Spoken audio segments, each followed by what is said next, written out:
नमस्कार दोस्तों, बिहार बोर्ड परीक्षा के लिए इम्पोर्टेंट वीडियो होने वाला है। तो इस वीडियो को आप सभी ध्यान से देखिएगा। कक्षा 10वीं का साइंस का ऊर्जा स्रोत चैप्टर से हमने ऑब्जेक्टिव क्वेश्चन इस वीडियो में कवर करने वाले हैं। जितना भी ऑब्जेक्टिव क्वेश्चन होगा ऊर्जा स्रोत का सभी क्वेश्चन को इस वीडियो में आज हम देखने वाले हैं। 30+ क्वेश्चन होगा। वीडियो को ध्यान से देखना और ध्यान से समझना है। उससे पहले आपसे एक रिक्वेस्ट है कि अभी तक हमारे YouTube चैनल को सब्सक्राइब नहीं किए हैं तो चैनल को सब्सक्राइब करके वीडियो को लाइक कर देना है। चैनल को सब्सक्राइब करके वीडियो को लाइक कर देना है और अपने दोस्तों के साथ वीडियो को शेयर कर देता है। चलिए हम प्रश्न की ओर बढ़ते हैं।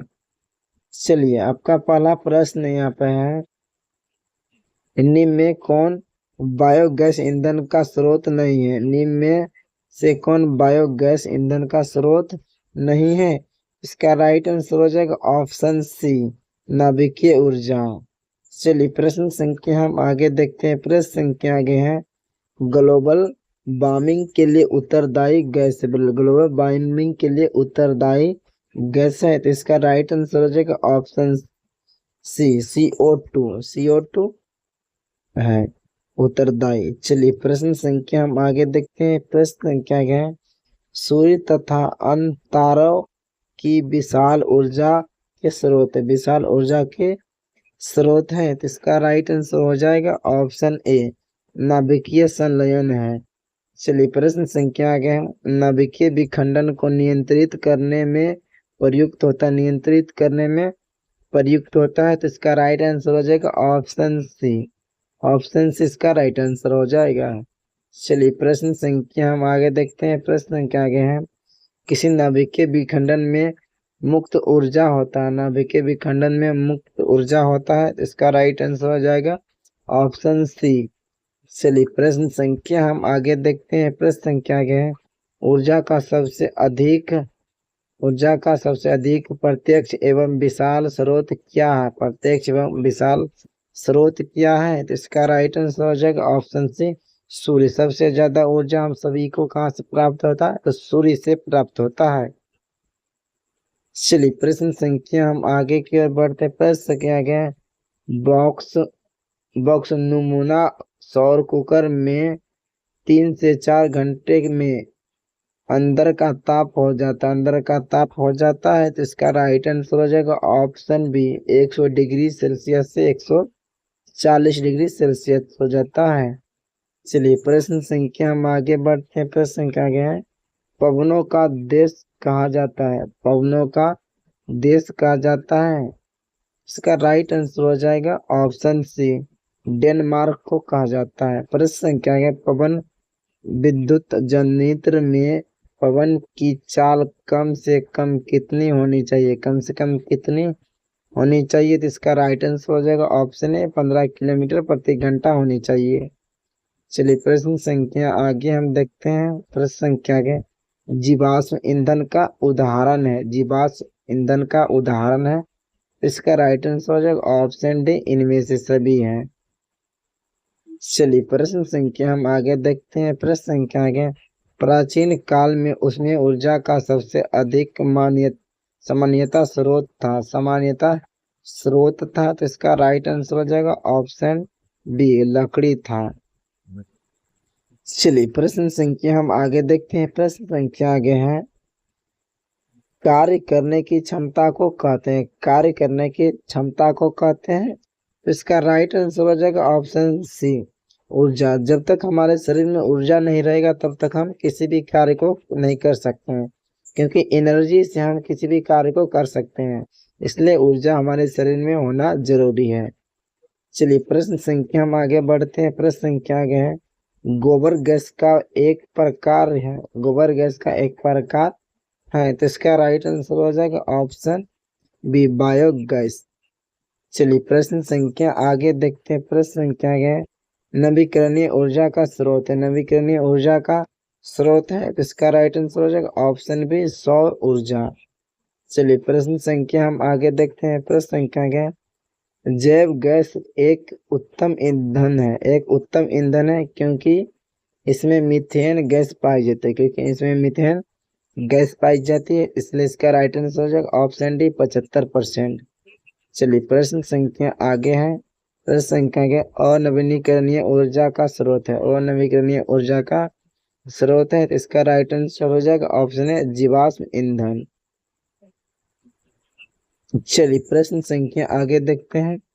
सौर ऊर्जा को विद्युत ऊर्जा में परिवर्तित करती है। विद्युत ऊर्जा में परिवर्तित करती है, तो इसका राइट आंसर हो जाएगा ऑप्शन सी सौर सेल करती है, जिसको हम धूप चार्जर कहते हैं गांव भाषा में।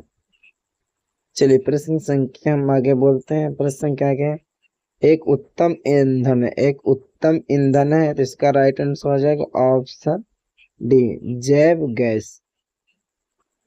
चलिए प्रश्न संख्या हम आगे की ओर बढ़ते हैं। प्रश्न संख्या आगे है, नरोरा नाभिकीय विद्युत संयंत्र किस राज्य में स्थित है। किस राज्य में स्थित है, तो इसका राइट आंसर हो जाएगा ऑप्शन सी उत्तर प्रदेश में स्थित है। चलिए प्रश्न संख्या आगे है, जीवाश्म ईंधन ऊर्जा के स्रोत आपको बताना है कि यह कौन सा स्रोत है, नवीकरणीय और नवीकरणीय स्रोत है। इसका राइट आंसर हो जाएगा ऑप्शन बी और नवीकरणीय स्रोत माना जाता है। चलिए प्रश्न संख्या हम आगे की ओर बढ़ते हैं। प्रश्न संख्या आगे है, सरदार सरोवर बांध किस नदी पर बना है। सरदार सरोवर बांध किस नदी पर बना है, तो इसका राइट आंसर हो जाएगा ऑप्शन सी नर्मदा नदी पर बना है। चलिए प्रश्न संख्या हम आगे देखते हैं। टिहरी बांध किस नदी पर बना है। टिहरी बांध किस नदी पर बना है, तो इसका राइट आंसर हो जाएगा ऑप्शन ए गंगा नदी पर बना है। चलिए प्रश्न संख्या आगे, भारत का पवन ऊर्जा द्वारा विद्युत उत्पन्न करने वाले देशों में कौन सा स्थान है। कौन सा स्थान है, तो इसका राइट आंसर हो जाएगा ऑप्शन डी 5वां स्थान है।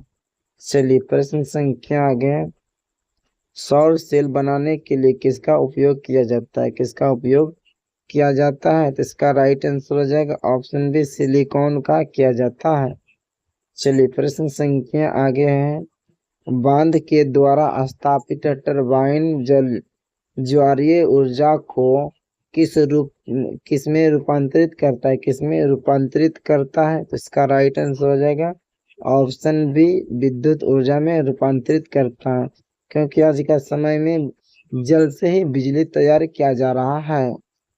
चलिए प्रश्न संख्या आगे है, ओटीसी विद्युत संयंत्र केवल तभी परिचालित होते हैं जब महासागर के पृष्ठ पर जल का ताप तथा 2 किलोमीटर तक की गहराई पर जल के ताप में अंतर होता है। तो इसका राइट आंसर हो जाएगा ऑप्शन सी 20 डिग्री सेल्सियस का। चलिए प्रश्न संख्या आगे है, हाइड्रोजन बम किस अभिक्रिया पर आधारित है।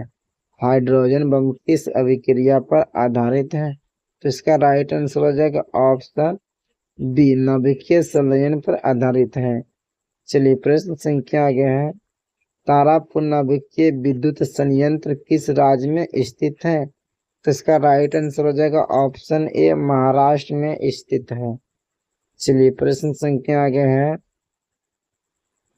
राणा प्रताप सागर नाभिकीय विद्युत संयंत्र किस राज्य में स्थित है, इसका राइट आंसर हो जाएगा ऑप्शन डी राजस्थान में स्थित है। चलिए प्रश्न संख्या हम आगे देखते हैं। प्रश्न संख्या आगे है, प्रश्न संख्या आगे है, कलपक्कम नाभिकीय विद्युत संयंत्र किस राज्य में स्थित है, तो इसका राइट आंसर हो जाएगा ऑप्शन बी तमिलनाडु में स्थित है। चलिए प्रश्न संख्या हम आगे की ओर बढ़ते हैं। प्रश्न संख्या आगे है, काकरापार नाभिकीय विद्युत संयंत्र किस राज्य में स्थित है, तो इसका राइट आंसर हो जाएगा ऑप्शन सी गुजरात में स्थित है। चलिए प्रश्न संख्या हम आगे देखते हैं। प्रश्न संख्या आगे है, केंगा नाभिकीय विद्युत संयंत्र किस राज्य में स्थित है, तो इसका राइट आंसर हो जाएगा ऑप्शन बी कर्नाटक में स्थित है। तो आज हम इस वीडियो में टोटल 32 क्वेश्चन देखे हैं। 32 क्वेश्चन में से कितना क्वेश्चन आपने सही किए हैं वह आपको कमेंट बॉक्स में ज़रूर बताना है। तो मिलते हैं नेक्स्ट वीडियो में, तब तक के लिए जय हिंद। अगर पीडीएफ को लेना चाहते हैं तो वीडियो के डिस्क्रिप्शन बॉक्स में हम पीडीएफ का लिंक दे देंगे, उससे आप डाउनलोड करके निकलवा के आप एक किताब बनाकर याद कर सकते हैं। और आने वाले बच्चा जो भी क्लास 10th का तैयारी करता है वो भी इससे पढ़ लिख कर अच्छा मार्क्स से पास हो सकता है। तो वीडियो को एक लाइक ज़रूर